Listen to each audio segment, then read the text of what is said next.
Hello, have a cushion ready. We're going to start with being on hands and knees to warm up a little bit. So let's have the cushion underneath the knees, wrists underneath the shoulders. And I'm going to start with a circle of the hips. It can be a small circle or a big circle, changing direction.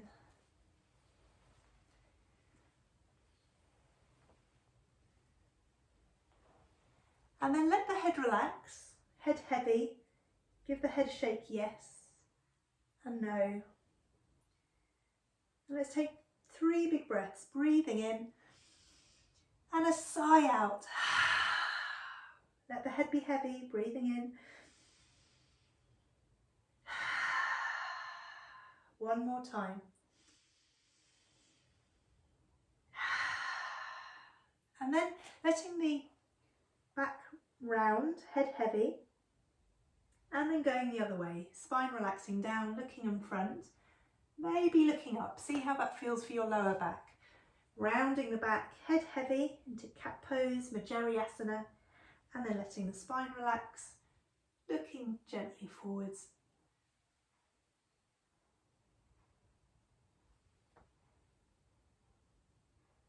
Okay, let me turn so you can see.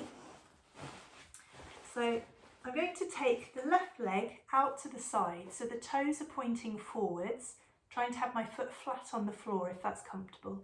And with the hands, you can either be on fingertips, you can have hands flat, or if you find this quite hard on your wrists, you can always have a cushion just on the palm rather than the fingers. And we're going to start with a rocking backwards and forwards.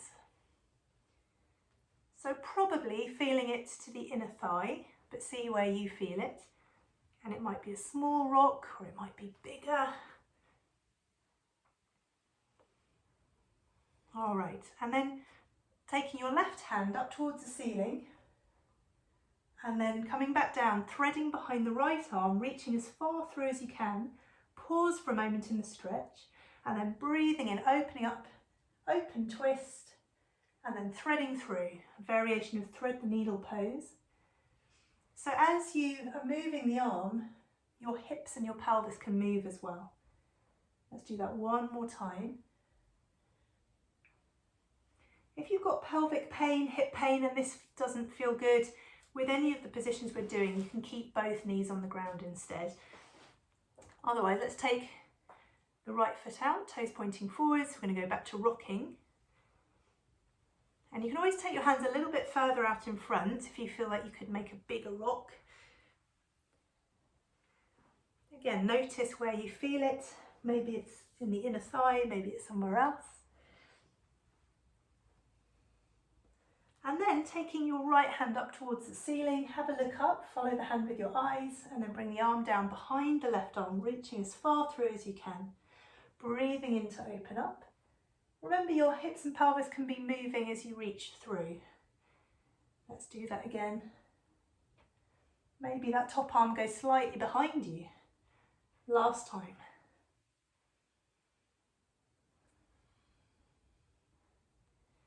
Okay, let's bring the knee back in.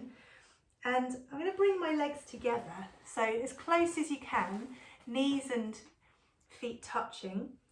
And let's swing the lower legs off to the left a little bit so you can see your feet. And we're going to walk the hands round, squeezing the shoulder towards the hip, looking at the feet.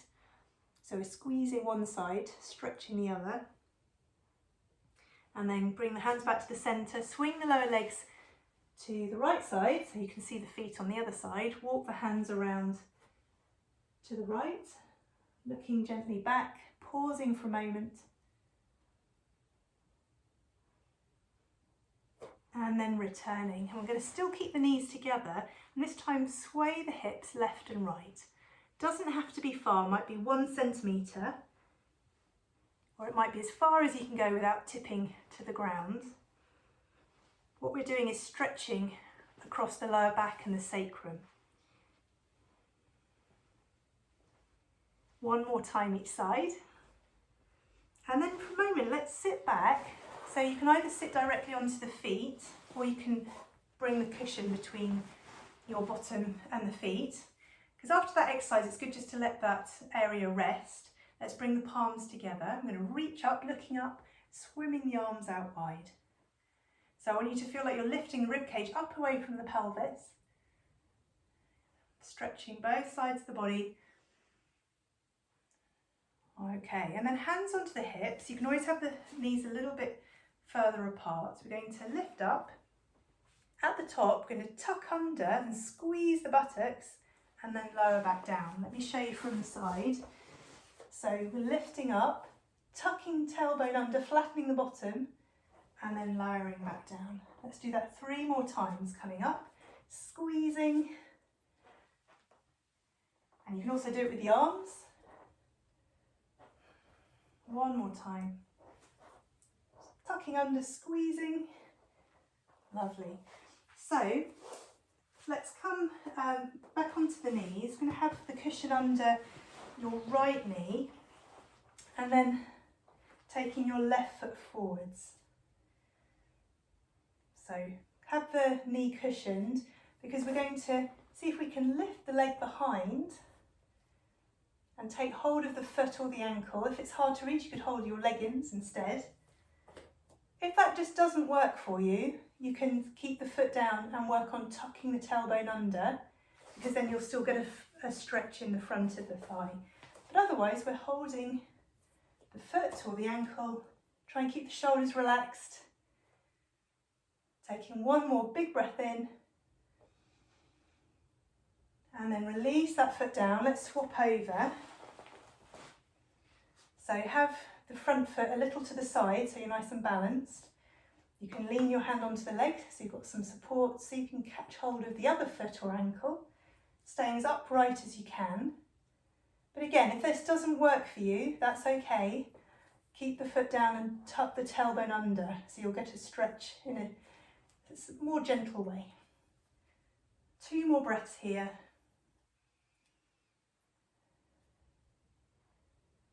Lovely, and then release that leg and we'll come back a little bit. So we're going to bring our hands back to the ground. So hands can be flat, you can be on fingertips or resting on a cushion. And let's try some circles this time. And I've got my foot a little bit angled out, so we're on the toes pointing forwards. It's more like a 45-degree angle. And that makes it easier to move in the hips. So it can be a little circle, it can be a bigger circle. And let's change direction.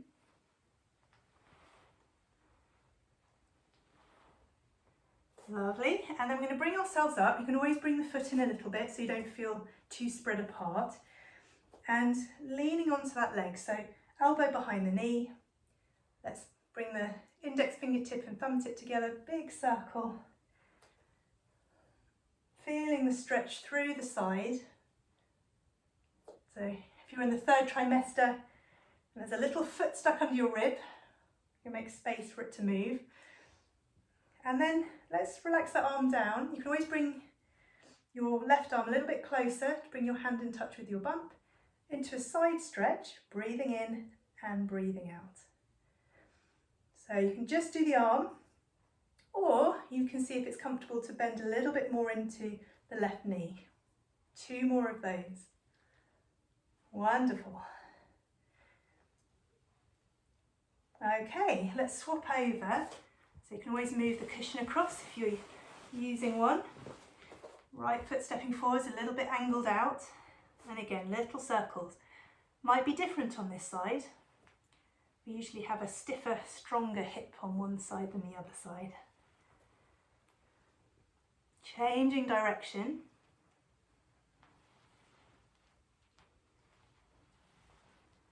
And then let's bring ourselves up. So remember, you can always bring that foot in a little bit closer. I'm going to lean onto the leg.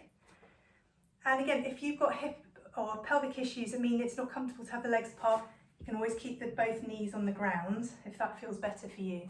Let's make our Hasta Mudra. Big circle. So you want to look down as the arm comes down, look up as the arm comes up.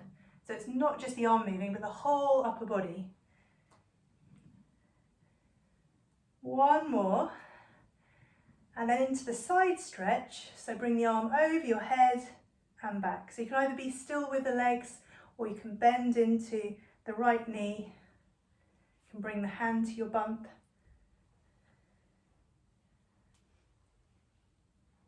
Lovely, last time. And then let's bring that knee in. I'm going to sit back just for a moment. Bring your hands to your baby, let your shoulders relax. Little circle of the head, so you can have your eyes open or closed. Changing direction. And then just being still for a moment, taking the awareness down to this baby. Let's take 3 breaths, loud enough that your baby can hear your breath. So a big sigh or a yawn. Breathing in.